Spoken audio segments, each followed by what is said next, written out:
विकलांग श्रद्धा का दौर। अभी अभी एक आदमी मेरे चरण छूकर गया है।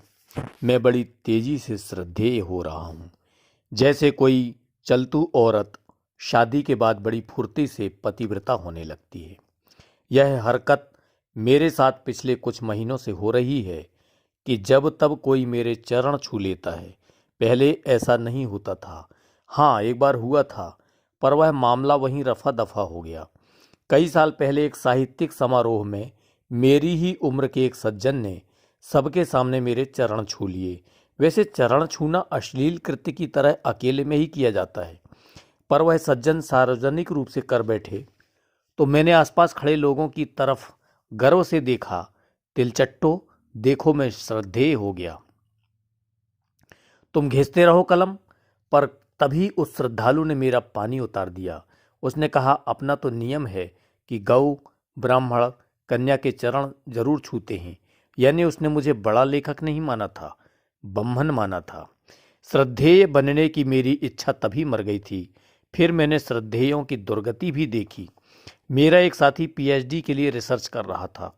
डॉक्टरेट अध्ययन और ज्ञान से नहीं, आचार्य कृपा से मिलती है। आचार्यों की कृपा से इतने डॉक्टर हो गए हैं कि बच्चे खेल खेल में पत्थर फेंकते हैं तो किसी डॉक्टर को लगता है। एक बार चौराहे पर यहाँ पथराव हो गया।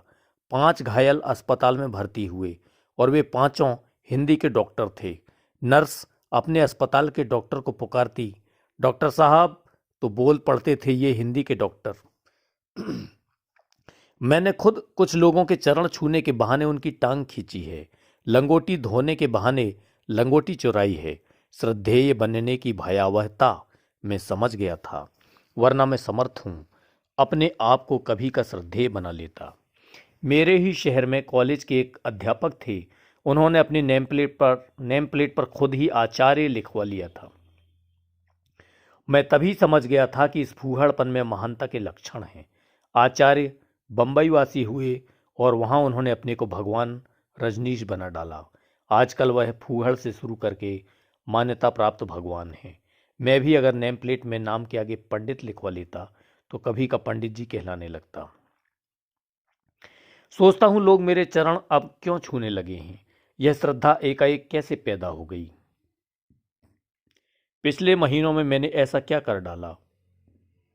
कोई खास लिखा नहीं है, कोई साधना नहीं की, समाज का कोई कल्याण भी नहीं किया, दाढ़ी नहीं बढ़ाई, भगवा भी नहीं पहना, बुजुर्गों भी कोई नहीं आई। लोग कहते हैं ये वयोवृद्ध हैं और चरण छू लेते हैं। वे अगर कमीने हुए तो उनके कमीनेपन की उम्र भी 60-70 साल की हुई। लोग वयोवृद्ध कमीनेपन के भी चरण छू लेते हैं। मेरा कमीनापन अभी श्रद्धा के लायक नहीं हुआ है। इस एक साल में मेरी एक ही तपस्या है, टांग तोड़कर अस्पताल में पड़ा रहा हूँ। हड्डी जुड़ने के बाद भी दर्द के कारण टांग फुर्ती से समेट नहीं सकता। लोग मेरी इस मजबूरी का नाजायज़ फ़ायदा उठाकर झट मेरे चरण छू लेते हैं। फिर आराम के लिए मैं तख्त पर लेटा ही ज़्यादा मिलता हूँ। तख्त ऐसा पवित्र आसन है कि उस पर लेटे दुरात्मा के भी चरण छूने की प्रेरणा होती है। क्या मेरी टूटी टांग में से दर्द की तरह श्रद्धा पैदा हो गई है, तो यह विकलांग श्रद्धा है। जानता हूँ देश में जो मौसम चल रहा है उसमें श्रद्धा की टांग टूट चुकी है, तभी मुझे भी यह विकलांग श्रद्धा दी जा रही है। लोग सोचते होंगे इसकी टांग टूट गई है या असमर्थ हो गया, दयनीय है, आओ इसे हम श्रद्धा दे दें। हाँ, बीमारी में से श्रद्धा कभी कभी निकलती है। साहित्य और समाज के एक लेखक से मिलने मैं एक मित्र के साथ गया था। जब वह उठे तब उस मित्र ने उनके चरण छू लिए।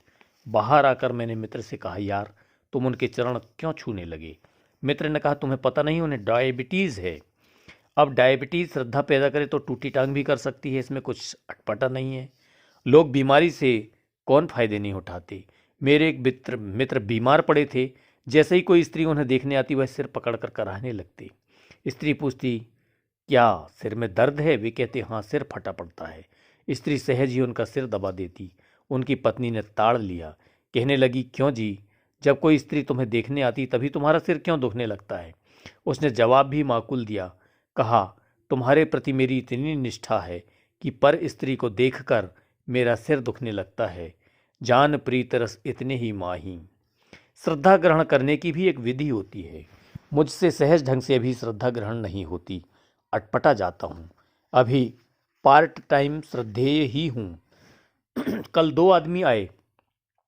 वे बात करके जब उठे तब एक ने मेरे चरण छूने को हाथ बढ़ाया। हम दोनों ही नौसिखिए। उसे चरण छूने का अभ्यास नहीं था, मुझे छुआने का। जैसा भी बना उसने चरण छू लिए, पर दूसरा आदमी दुविधा में था। वह तय नहीं कर पा रहा था कि मेरे चरण छुए या नहीं। मैं भिखारी की तरह उसे देख रहा था। वह थोड़ा सा झुका। मेरी आशा उठी, पर वह फिर सीधा हो गया। मैं बुझ गया। उसने फिर जी कड़ा करके कोशिश की, थोड़ा झुका। मेरे पाँव में फड़कन उठी। फिर वह असफल रहा। वह नमस्ते करके ही चला गया। उसने अपने साथी से कहा होगा, तुम भी यार कैसे टुच्चों के चरण छूते हो। मेरे श्रद्धालु ने जवाब दिया होगा, काम निकालने को उल्लुओं से ऐसा ही किया जाता है। इधर मुझे दिन भर ग्लानि रही। मैं हीनता से पीड़ित रहा। उसने मुझे श्रद्धा के लायक नहीं समझा। ग्लानि शाम को मिटी जब एक कवि ने मेरे चरण छुए। उस समय मेरे एक मित्र बैठे थे। चरण छूने के बाद उसने मित्र से कहा, मैंने साहित्य में जो कुछ सीखा है परसाई जी से, मुझे मालूम है यह कवि सम्मेलनों में हूट होता है। मेरी सीख का क्या यही नतीजा है। मुझे शर्म से अपने आप को जूता मार लेना था, पर मैं खुश था। उसने मेरे चरण छू लिए थे। अभी कच्चा हूँ। पीछे पड़ने वाले तो पवित्रता को भी छिनाल बना देते हैं, पतिव्रता को भी छिनाल बना देते हैं। मेरे ये श्रद्धालु मुझे पक्का श्रद्धेय बनाने पर तुले हैं। पक्के सिद्ध श्रद्धेय मैंने देखे हैं। सिद्ध मकरध्वज होते हैं। उनकी बनावट ही अलग होती है। चेहरा, आंखें खींचने वाली, पांव ऐसे कि बरबस आदमी झुक जाए। पूरे व्यक्तित्व पर श्रद्धेय लिखा होता है। मुझे बड़े बौड़म लगते हैं, पर ये पक्के श्रद्धेय होते हैं। ऐसे एक के पास मैं अपने मित्र के साथ गया था। मित्र ने उनके चरण छुए, जो उन्होंने विकट ठंड में भी श्रद्धालुओं की सुविधा के लिए चादर से बाहर निकाल रखे थे। मैंने उनके चरण नहीं छुए, नमस्ते करके बैठ गया। अब एक चमत्कार हुआ। होना यह था कि उन्हें हीनता का बोध होता कि मैंने उन्हें श्रद्धा के योग्य नहीं समझा था। हुआ उल्टा। उन्होंने मुझे देखा और हीनता का बोध मुझे होने लगा। हाय, मैं इतना अधम हूँ कि अपने को इनके पवित्र चरणों को छूने के लायक नहीं समझता। सोचता हूँ ऐसा बाध्य करने वाला रौब मुझ ओछे श्रद्धेय में कब आएगा। श्रद्धेय बन जाने की इस हल्की सी इच्छा के साथ ही मेरा डर बरकरार है। श्रद्धेय बनने का मतलब है नॉन पर्सन, आप व्यक्ति हो जाना। श्रद्धेय वह होता है जो चीज़ों को हो जाने दे, किसी चीज़ का विरोध न करे। जबकि व्यक्ति की चरित्र की पहचान ही यह है कि वह किन चीज़ों का विरोध करता है। मुझे लगता है लोग मुझसे कह रहे हैं, तुम अब कोने में बैठो, तुम दयनीय हो, तुम्हारे लिए सब कुछ हो जाया करेगा, तुम कारण नहीं बनोगे, मक्खी भी हम उड़ाएंगे।